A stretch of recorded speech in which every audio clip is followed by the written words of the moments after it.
Hello and welcome to the Daily Word. May the peace of our Lord Jesus Christ be with you.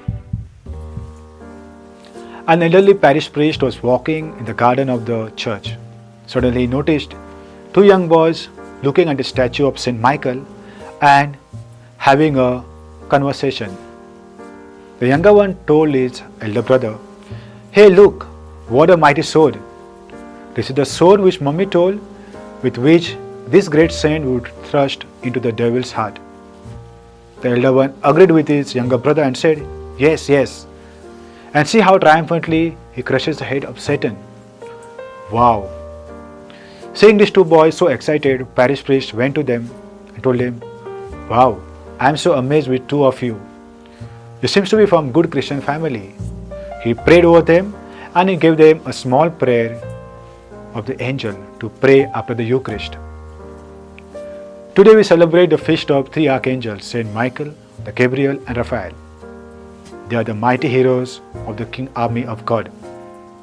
Saint Michael in Hebrew means who is like unto God.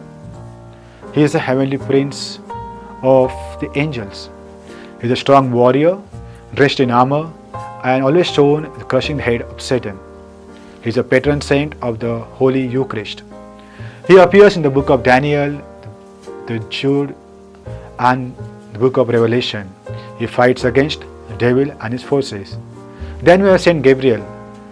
In Hebrew it means God is my strength, or he is shown as a messenger of God. He is usually pictured announcing something. He is known as the patron saint of sacrament of baptism. Gabriel makes his appearance three times into the Bible, twice in the book of Daniel and in one episode in the Gospel according to Luke, when he announces mysteries to Zechariah and Mary. He is the voice of God, the model of courage, and he tells us, be ready to receive the divine surprises. Then we have Saint Raphael. In Hebrew it means God has healed.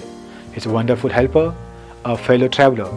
He is always shown as walking with a young boy, guiding and guarding him. He is a patron saint of the sacrament of reconciliation.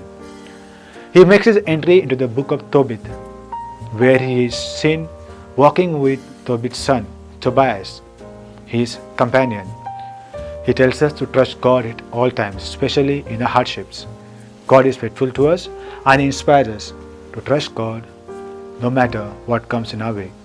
Today let us make resolve to become like these archangels, trustworthy to God, an example of holiness and virtues to our brothers and sisters. Let us pray. God our Father, give us your grace that we may be open to your word. Lord Jesus Christ, help us to do the Father's will just as you did. Holy Spirit, be our comforter and counselor and lead us on our way. Amen. Thank you for joining us on the Daily Word. Until next time, be cheerful, be holy.